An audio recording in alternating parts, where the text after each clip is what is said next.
que a oração, eu já disse, é a chave que nós temos, é o poder, é a ferramenta para lutar contra todas as situações, todas as adversidades que outrora nós possamos enfrentar.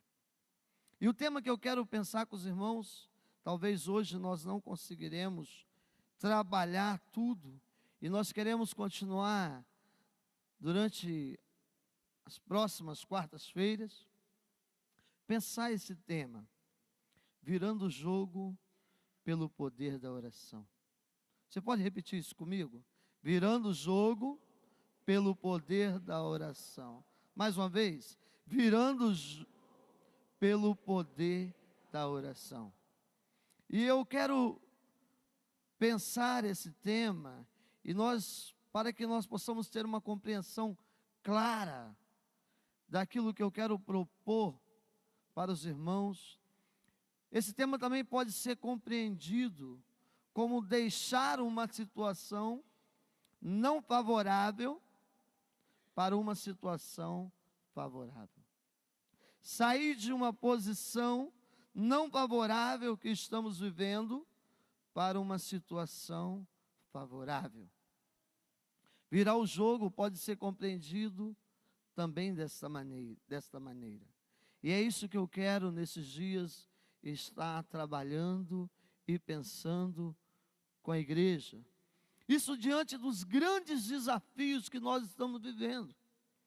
Não só como igreja, não só enquanto família, mas em toda a camada da nossa sociedade. Há situações desfavoráveis que precisam ser transformadas por situações favoráveis. E aí nós poderíamos dar inúmeros exemplos de situações que precisam receber uma virada, uma mudança, uma transformação, saindo de uma situação ruim para uma situação boa. E eu não quero propor esse tema fundamentado em uma ideologia minha, ou num conceito meu, mas eu quero propor isso porque quando eu volto para as Escrituras Sagradas, quando eu volto para a Palavra de Deus, e eu começo a estudar a história, quando eu começo a ver as famílias, as situações vividas, eu começo a perceber que todas as vezes que a Bíblia apresenta uma situação, uma luta, uma dificuldade, um tempo difícil, um tempo de aflição, de angústia, a única maneira e o único jeito, a única fórmula que a Bíblia apresenta para que a situação seja mudada é voltando os nossos corações para o Senhor. Quando Israel passava por um problema, Deus levantava um profeta para dizer: se vocês não voltarem os corações para mim, vocês vão continuar sofrendo. Isso é feito através da oração. Irmãos, deixa eu abrir um parênteses aqui, bem rapidinho. Eu estou fazendo um tratamento dentário, e às vezes eu estou com uma dificuldade na minha dicção. Então, se o irmão não entendeu o que eu falar aqui, porque o Dudu, que é cria dessa igreja, né, colocou um negócio aqui na minha boca que está me incomodando. Então, se você não entendeu o que eu disser aí, você fala, e eu repito de novo, mas isso vai passar, tá bom, irmãos? Isso vai passar, feche parênteses. E diante das grandes necessidades que nós temos hoje, nós temos uma grande ferramenta na mão, que é a oração.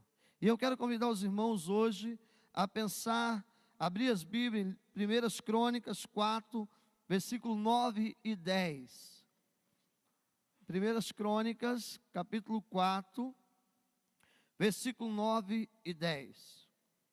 Nós poderíamos abordar muitas histórias, muitas experiências em que irmãos, em que pessoas enfrentaram lutas, problemas, dificuldades, situações adversas, mas foram buscar a resposta aos pés do Senhor.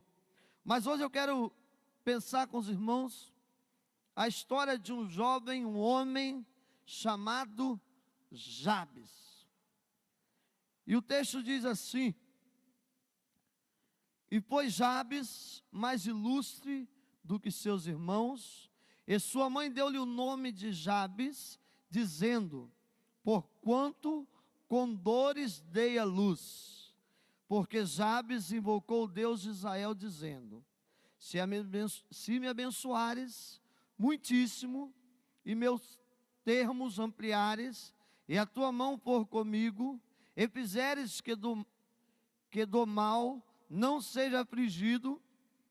E Deus lhe concedeu o que lhe tinha pedido. Vamos repetir junto essa última frase? E Deus lhe concedeu o que tinha pedido. Querido, deixa eu fazer uma pergunta para você. Quem aqui sabe o que significa o seu nome? Você sabe o que significa? Se eu pedisse você para vir aqui na frente e explicar qual é o significado do seu nome, quem sabe aqui?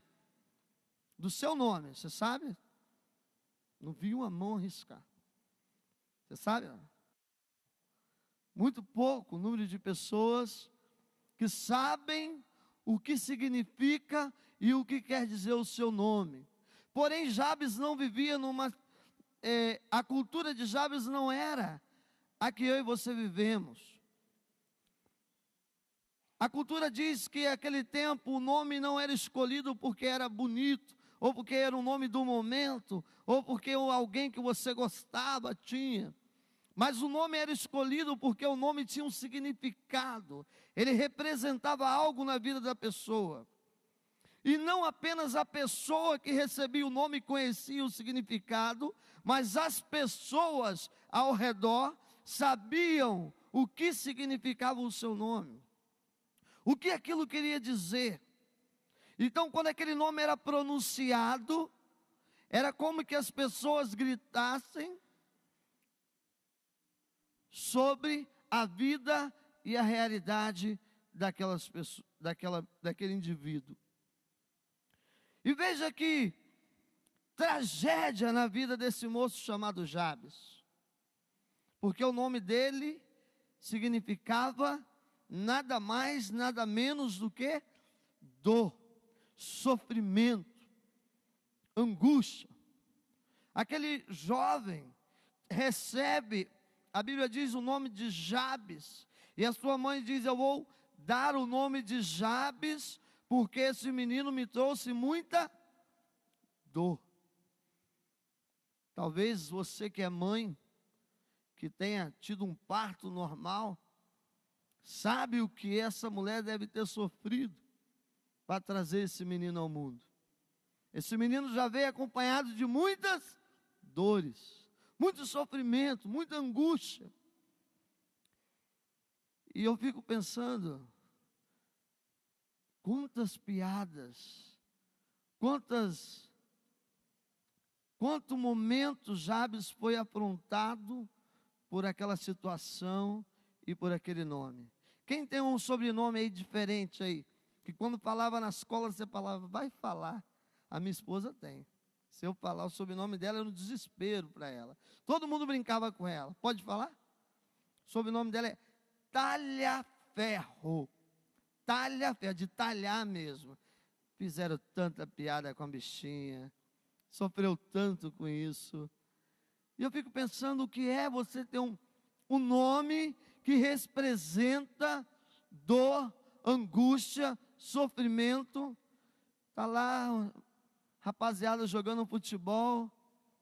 E fala, e aí, quem vai escolher o sofrimento? Vai jogar com sofrimento hoje? Imagina.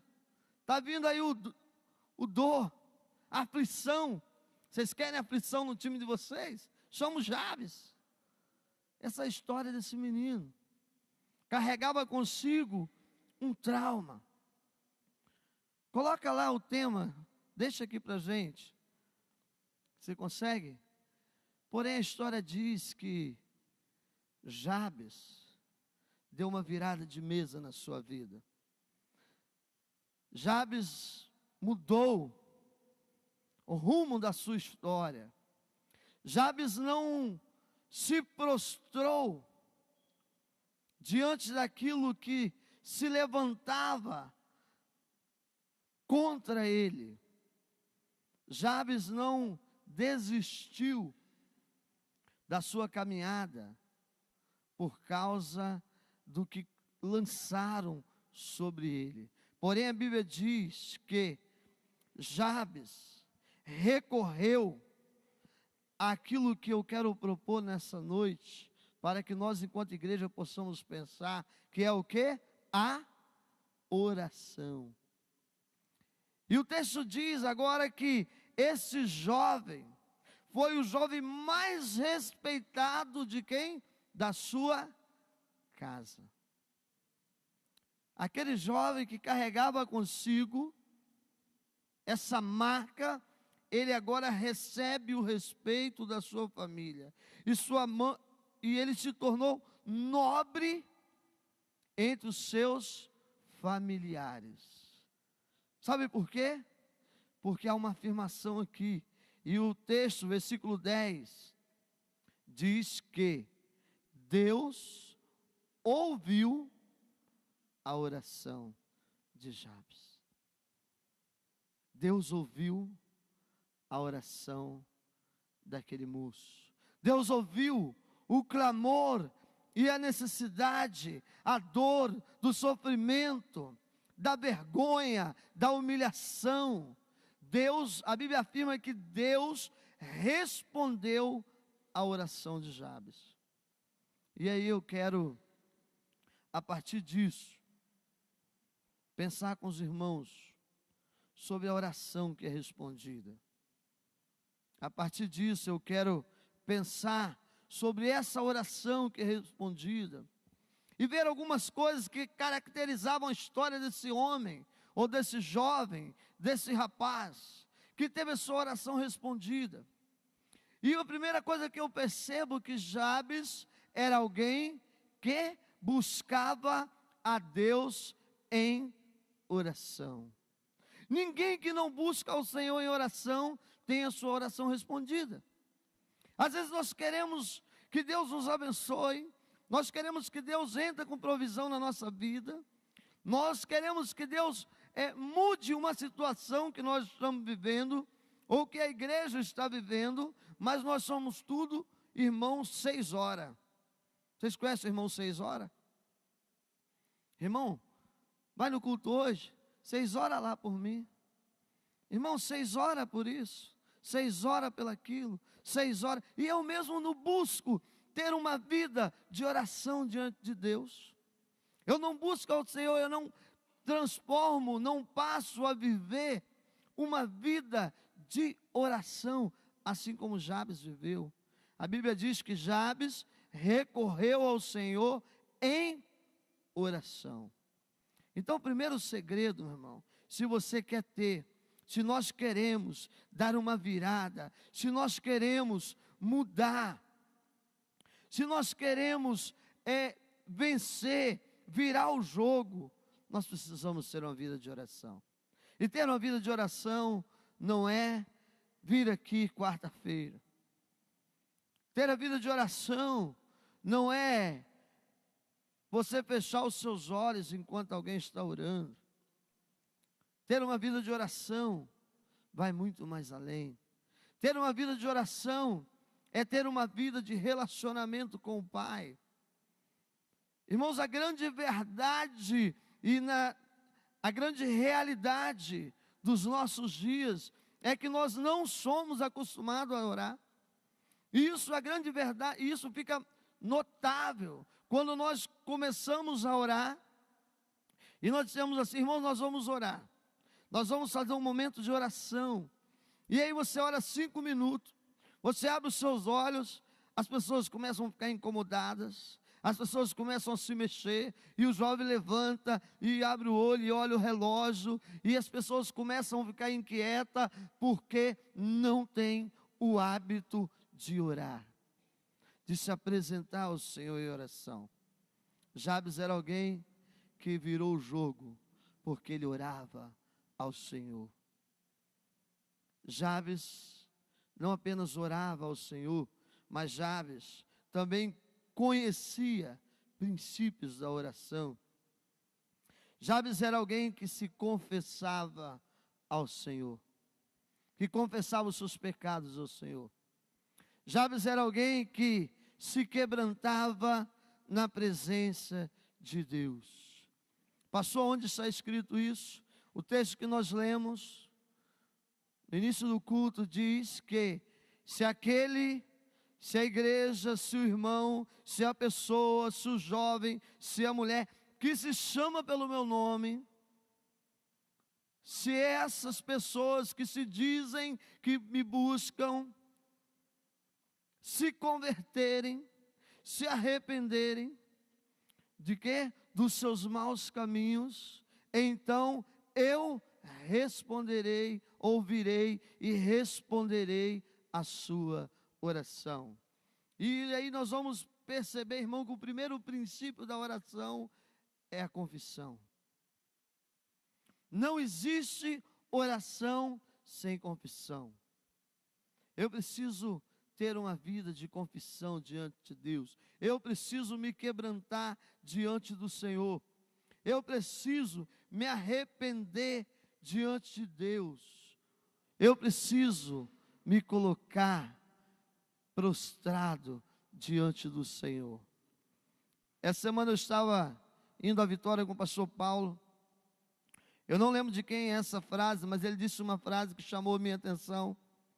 Ele disse que alguém, um pastor, disse essa frase, não é dele essa frase, que diz o seguinte: para nós continuarmos de pé diante dos homens, nós precisamos estar de joelho diante de Deus. Para nós continuarmos de pé diante dos homens, diante da nossa sociedade, diante das pessoas que aí fora estão, nós precisamos estar de joelho diante de Deus. E essa é uma verdade indiscutível. Se nós não estivermos prostrados diante do nosso Deus, nós não conseguiremos permanecer de pé. Jabes era alguém prostrado em confissão diante de Deus, e nós podemos entender que esse é um princípio da oração, a confissão. Quando nós vamos para Mateus capítulo 6, versículo 9, Jesus vai dizer que vai ensinar sobre a oração. Os discípulos queriam saber como orar, e a primeira coisa que Jesus ali ensina, quando nós olhamos para a oração do Pai Nosso, tem muitas pessoas que entendem que a oração do Pai Nosso é uma coisa decorada, né? Que você aprende, Pai Nosso que está no céu, santificado. Mas a grande verdade é que a oração do Pai Nosso, Jesus não estava ensinando os discípulos a decorar algo.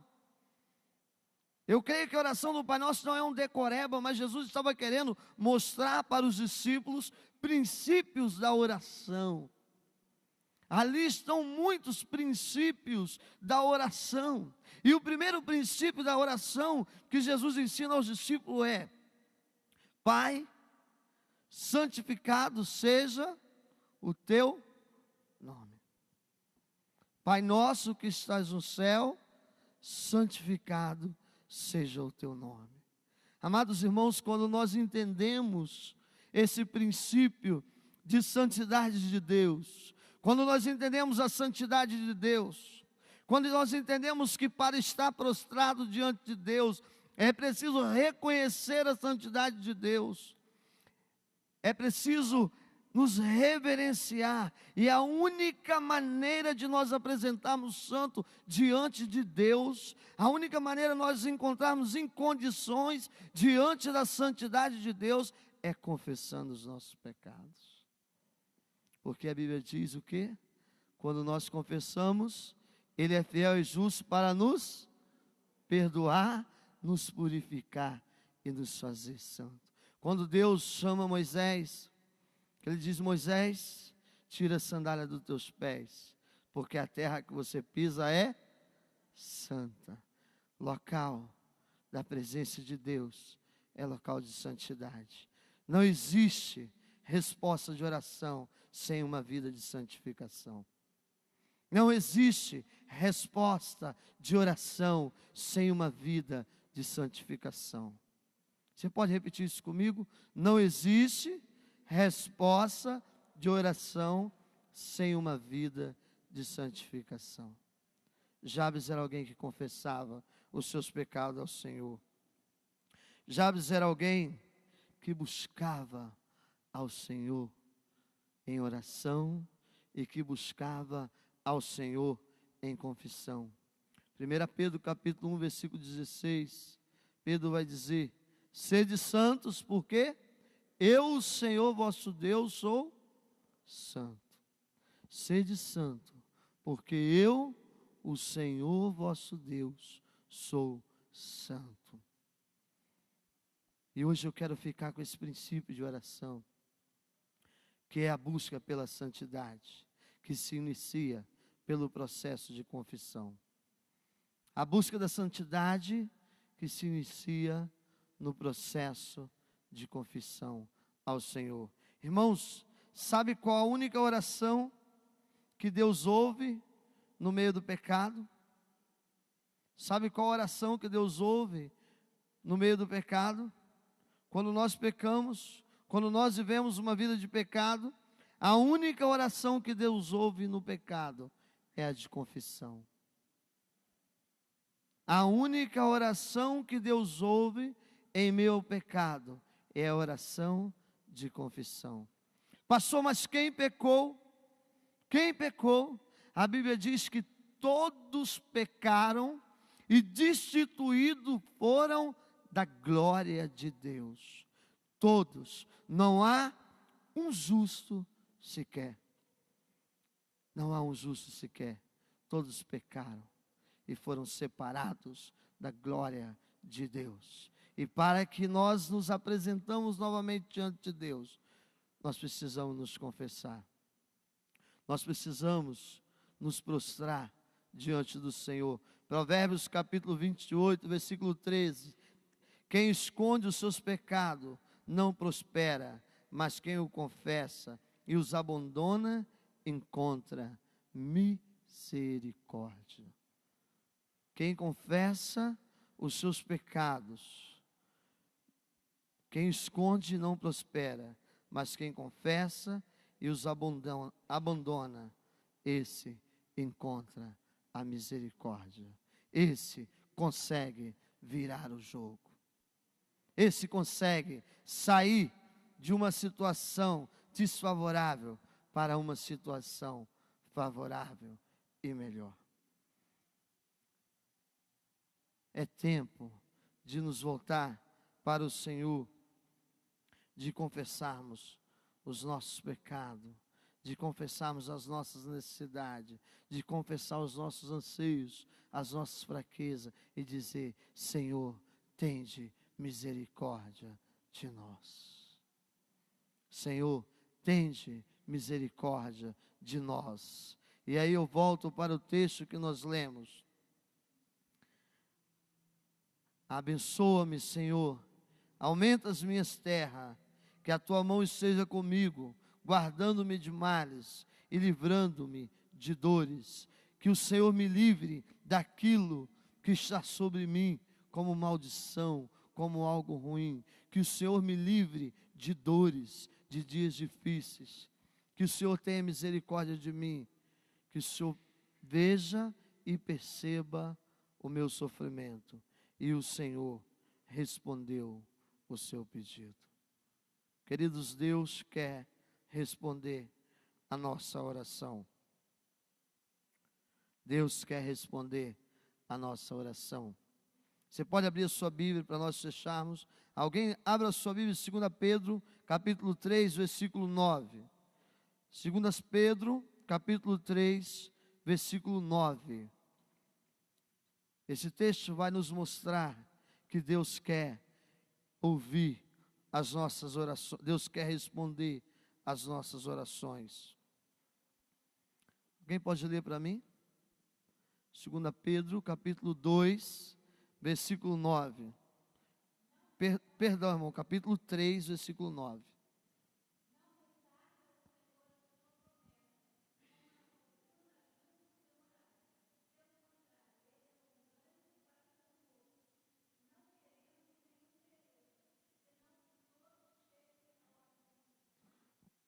Não é verdade que o Senhor demora em responder. Pelo contrário, Ele é misericordioso. E Ele tem sido bondoso para que todos cheguem ao arrependimento. Vamos nos colocar diante de Deus e nós vamos parar nesse ponto. Precisamos virar o jogo pelo poder da oração. Podemos virar o jogo pelo poder da oração, mas nós não podemos perder o princípio da oração. Nós não podemos perder o princípio da oração. Baixe sua cabeça e fale com Deus. Fale com o Senhor. Traga à sua memória aquilo que precisa ser confessado ao Senhor. Às vezes nós pecamos com os nossos pensamentos. Às vezes nós pecamos com as nossas ações. Pecamos com os nossos gestos. Pecamos com as nossas omissões. Coloca isso diante de Deus. Fala: Senhor, aquilo que tem me afastado do Senhor, aquilo que tem impedido que minha oração seja respondida, eu quero confessar. Eu quero me apresentar em santidade na Tua presença, para que o Senhor alongue a minha terra, para que o Senhor me livre de lutas e de sofrimento. Confesse ao Senhor aquilo que o Espírito Santo de Deus tem trago agora à sua mente, aquilo que o Espírito Santo de Deus traz à sua memória. Confesse ao Senhor nesse momento. Deus, nós estamos aqui, Pai, como igreja do Senhor, como os Teus filhos, Pai, mas nós estamos aqui dizendo: Senhor, nós queremos, nós almejamos, nós precisamos, ó Deus, que o Senhor nos ajude a virar o jogo, a nos tirar, ó Deus, de uma posição desfavorável e nos colocar numa posição favorável diante dos desafios desse tempo, Pai. Ó Deus, em nome de Jesus, olha, ó Deus, para os corações, as mentes, ó Deus, sonda, que nós sejamos, ó Deus, homens e mulheres com o coração quebrantado na Sua presença. Sonda-nos, Senhor, examine os nossos corações, e se outrora houver no meio de nós, ou em nós, alguns caminhos, ó Deus, que tem nos desviado do Teu querer e da Tua santidade, nos conduza, ó Deus, por um caminho de retidão. Abençoa a Tua igreja reunida neste lugar, que, ó Deus, o Senhor possa olhar para a Tua igreja e responder cada oração feita neste lugar. Em nome de Jesus Cristo, amém e amém.